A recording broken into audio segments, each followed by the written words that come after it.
Wala nang maraming paligoy-ligoy pa, diretso sa punto na. Maiksi lang ang komentaryo, pero diretso sa punto. Maraming kuro-kuro, may tiwali, may totoo. Dito, sa puntong diretso tayo. Punto, diretso.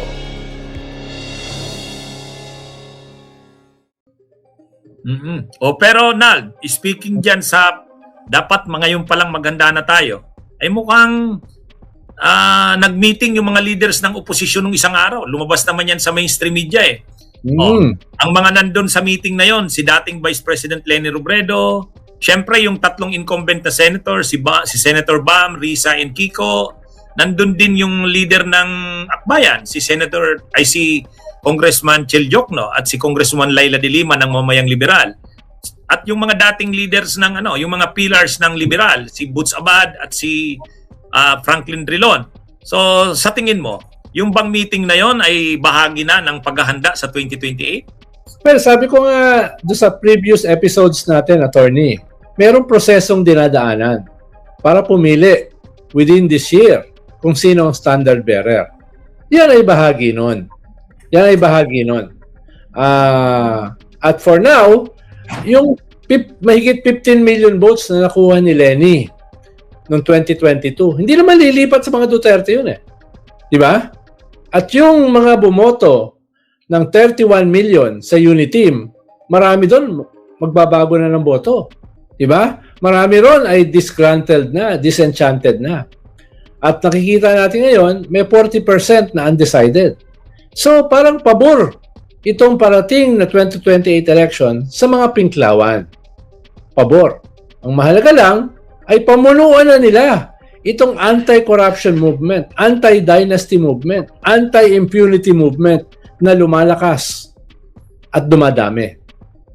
Para yan ang makinarya nila going into 2028. At hindi last minute, attorney, na magpapasya para tumakbo. Diba? So yung mga kakulangan ng previous campaign, iwasan na. Iwasan na. At dapat isa lang ang kandidato laban kay Sara. Dahil lahat naman ang hinaharap nila is their political as well as physical mortality. Hindi lang kayo ang kakalusin ng mga Duterte pag nanalo. Lahat kakalusin. There will be hell to pay. Kaya lahat ay mag-isip ng malaliman at sumuporta sa isang kandidato lamang. Pero yung statement ni Leni, parang medyo kay PBBM Medyo sa bagay, naman yun? Normal naman yun na sabihin niya yun. Na sabi niya, di ba, Nal, mula nung matalo, nung hindi siya nanalo, sabi niya, honestly, sabi niya, yun ang eksaktong pagkakasabi ni dating VP Leni. Honestly, hinangad niya raw na magtagumpay ang administrasyon. Kasi nga, ang tagumpay nito ay tagumpay ng bansa. At ito nga pala, magkikita si Leni at si PBBM, February 26. Dito sa Naga City. At saka, attorney, bago lumabas yung picture na yan, ng mga pink leaders, ay nakita mo naman yung picture ni Leni with Vince Dizon. Oo. Diba? Siyempre, si Vince ang pinakapopular ngayon sa gobyerno, pinakamalapit sa presidente. Ibig sabihin, may kahulugan din yon. Dahil ang sabi ni Vince Dizon ay bubuhusan niya ng maraming proyekto ng Naga City. Anong ibig sabihin nun, attorney? No? Actually, yun nga ang purpose ng pagkikita ni Leni at saka ni PBBM sa February 26. Naka-anunsyo na dito sa Naga eh. Yung kontrabaha. Kasama sa mga yung mga projects ng DPWH sa Naga, kontrabaha, yun, ni PBBM. Tsaka, alam mo naman, attorney, everything is perception. Everything is optics. Diba?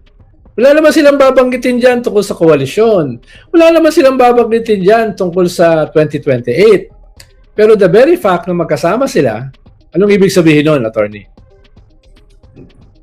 Kaya lang ito, may mga nagko-comment na, alam mo naman may mga DDS na nakatutok sa atin. Anong masasabi mo? Kahit daw anong mangyari, hindi daw natin kayang matalo si Sara Duterte kahit magsanib daw ang mga pwersa. Eh di okay, makakatulog pa rin ako sa gabi. Parang sila yung affected.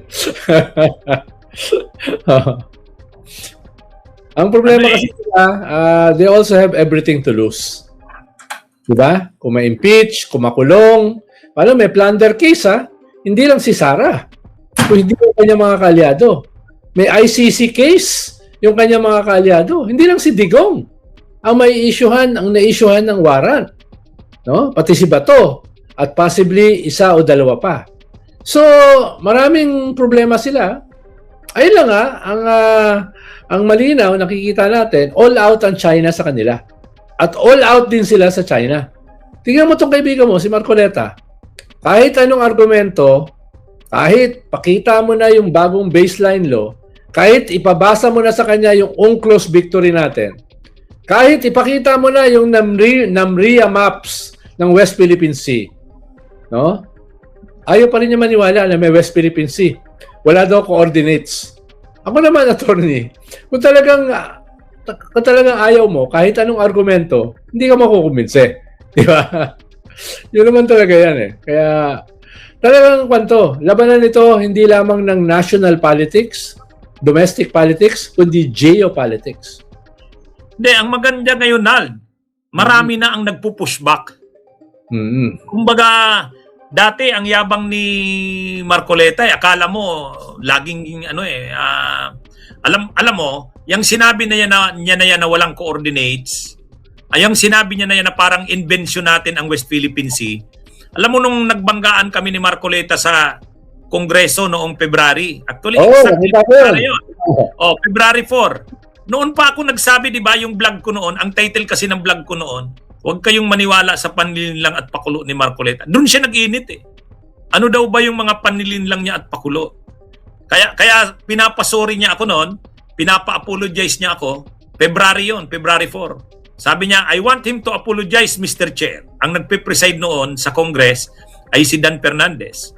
Sabi ko, I'm sorry, Mr. Chair, but I will not apologize. Opinion ko yun, papanindigan ko. Bunyog, halikan na kasama ka.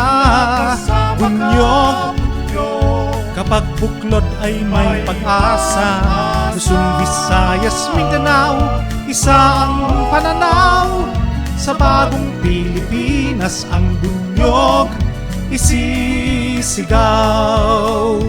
Bunyog.